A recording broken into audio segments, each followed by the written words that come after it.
BIP of Bizarre Interest Productions, and well, everyone loves talking about Beyblade Burst God and whether or not it's one of the best seasons ever or an overrated mess. Where do I fall? Mostly towards the former, but hey, whenever there's criticism, I always try to look at every perspective and understand where someone's coming from. So yeah, I've talked before about this. I feel like sometimes, especially when it comes to Beyblade or other media, a fan base or members of a fan base want other people to dislike a character or element, which understandable, when you have a following, your voice is going to be echoed more across different people, and it's really up to those people if they want to agree or disagree. But I think I'm interested in trying to analyze why someone would come to the conclusion and why someone will also agree with that. And to the subject of today's video, Cuza. Yeah, whenever it comes to criticisms for God, one of the big questions was, okay, why is he here in the main team? Why did he get to join BC Soul? Why was he allowed to join the Godbladers Cup? And should Daina or Joshua have taken his slot? Gonna be honest, I'm gonna break this all down between why Cuza is the main character in the first place. Did he quote-unquote steal anyone's spot or slots? Or if we're using the fact that another character got underused a la Kensuke out on Cuza, and the pros and cons of Rantaro and or Daina taking his place. I guess if you made it this far, type Chronos Control, because after this video I'm gonna have you all decide whether or not Chronos' user should have actually been replaced or not. So here's a question, why is Cuza even in the main cast? Well, I have a few ideas or speculation. After Metal Fury, it felt like the series started making a conscious attempt to try to include all four Beyblade types in the main cast, which we talked about before. In God, we had Vault for attack, Rantaro and Free for stamina, Cisco for defense. And while we could count Daina and Wakia given they were advertised as main characters, Shu isn't a main character, for the first half of the show at least. So we need someone in the cast to be that balance type spot. After all, later we have Suo, Delta, Hikaru, and Rashad and Ilya. Second, and I don't hear anyone else other than me bring this up, do y'all know who Cuza's Japanese voice actress is? Junko Takeuchi, Naruto's voice actress and one of the biggest names when it comes to voice acting in general.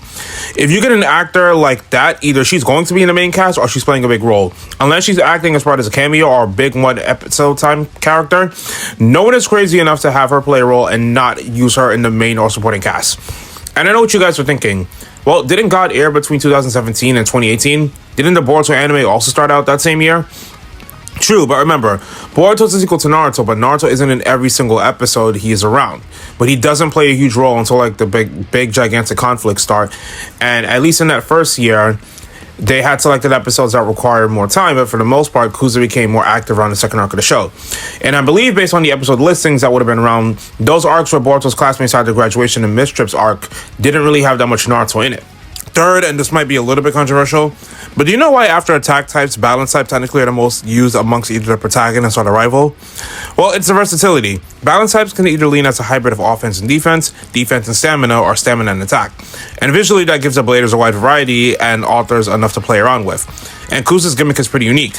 If he's not fighting a big five member or a character who hasn't bladed yet but is fighting him to showcase their skills, you never know exactly how Cuza's fights are going to go, for the most part. Then you have to question exactly what or why was he with the crew in the snake pit. Okay, YouTube, type Beyblade Burst Evolution, episode 16. Oh, Cuza said he's traveling around the world for Beyblade training and performing along the way. He went with the group because they told him rumors about the snake pit and it sounded interesting, so he joined them later. I'm also not going to touch upon the argument of whether or not Cuza beating Kurtz was forced. Because, well, I'm not going to lie, if it was another character in the statement, we wouldn't be making that argument. And the fact that whoever was in the situation would still have to win in order for Vault to be able to get a chance to beat Kurtz. So I guess the question is whether or not you think the build-up to the character losing all the time and eventually pulling out the win when they need to the most is good writing or not. It worked with Amane for me, so it kind of worked for Cuza for me, but yeah. Well, let's bring up the real argument to why people want Cuza replaced. Kensuke. Yeah, on the surface, they're actually pretty similar. They both go around traveling the world, or, okay, not necessarily world in Ken's case, let's say Japan, because family business. They both have a bond with Vault and later decide to join his team, and both have to go up against a really strong blader in a big group and either overcome them or fail. And some people are bitter that Ken stopped being a main character in God. Understandable, however, I'm not blaming Cuza for that. I'm blaming Morita, the manga writer. Yeah, in the manga, and everyone who's probably heard of this when we talk about God has brought this up at least once, Kensuke has Guardian Kerbeus. I theorize that until X, Beyblade's brand wasn't comfortable with the idea of having characters switch their types, unless it was a massive shift in the Beyblades that they own like Rashad. But my real criticism comes down to the fact that he had this in a text box, but never actually showed Kensuke either battling or on a team. We just know that he has it in the manga. So when you look at the anime team, its decisions, they either have a character who, like, we know has a Beyblade, but we don't necessarily know what his character goal would be like in the season, versus someone who, while yes, Cuza in the manga didn't join BC Soul either, he still battled Vault earlier in the tournament, and like you said, they had a bunch of reasons to pick Cuza based on his Beyblade type and his actress. So I get the arguments for wanting Ken over him, but anyone trying to frame this as a malicious hate towards Ken, I understand why, since Ken has more connections wanting to find Shu, but I'm not going to be disingenuous about the argument either. The funny thing is, there was speculation that Ken wasn't going to join any team because his family has to travel, and reasonably, yeah, he wouldn't want to stay away from his family while doing the tour. So that's probably why he stayed in Japan in the anime, but considering if you read the manga, he's not even on the official rankings, Cuza is. So would we just put Kensuke on BC Soul and just have him do everything that Cuza did, including losing to most of the big five and then getting the big turnaround against Kurtz? Possibly, and I wouldn't mind that timeline personally. But like I said, I'm not going to hate Cuza just because he allegedly stole something that wasn't meant to be stolen in the first place. Hey, so isn't this the part where you talk about the other two? Fine, let's get Daina out of the way first. So in the manga, from what I researched and based on what I could find that was translated, Daina and Vault did fight like in the anime in Vault 1, but Daina didn't really show up all that much afterwards. In fact, people are going to be a little bit mad about this, but in the manga at the time, Cuza was ranked above Daina, 11th to 16th place. However, let's look at the anime.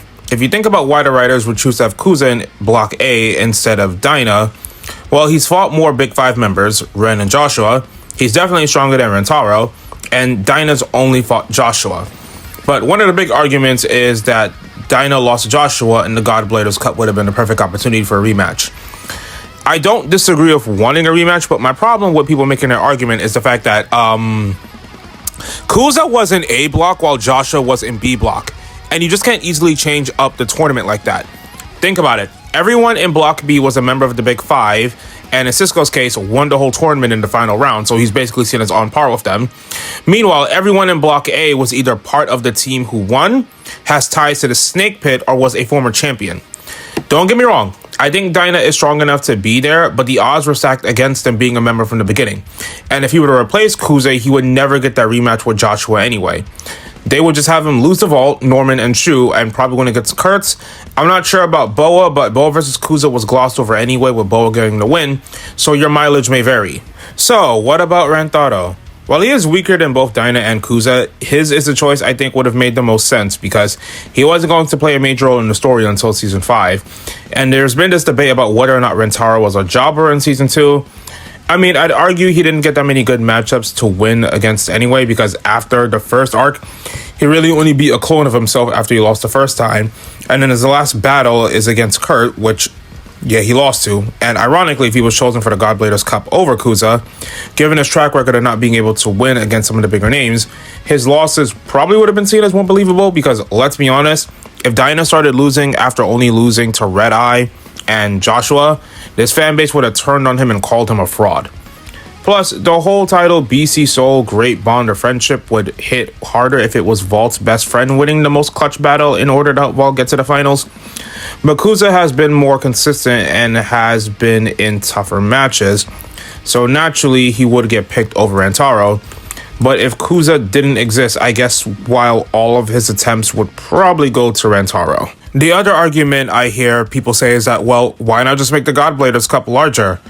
I don't disagree with that strategy, but at the same time, did we forget all the matches that were skipped over? Free versus Ren, Louis versus Joshua, Shaka versus Ren, Shaka versus Louis, Joshua versus Ren, Cuza versus Boa, Shaka versus Free, Louis versus Ren, Shaka versus Joshua. If Troll Bladers was a struggle to get all of the battles shown on TV, do we genuinely believe that adding Zack, Kensuke, Daina, and Rantaro Awakia for 16 would fix the problem or make things worse? I do agree. I want Zack and Kensuke in the story, hence why I think they would have fit better on Daina and Royal's teams.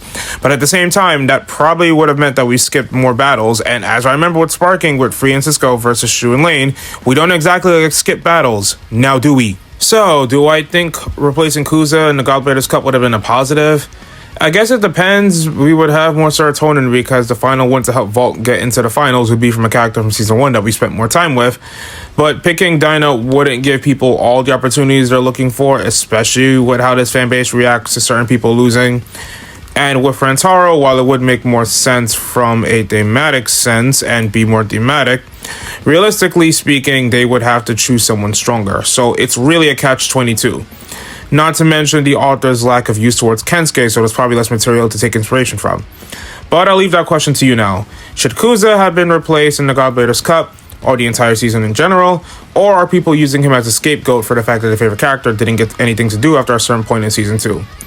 Like I'm doing. I gotta be self-aware when it comes to my hypocrisy sometimes. Anyway, thanks for watching, and BIP of Bizarre Interest Productions, signing off.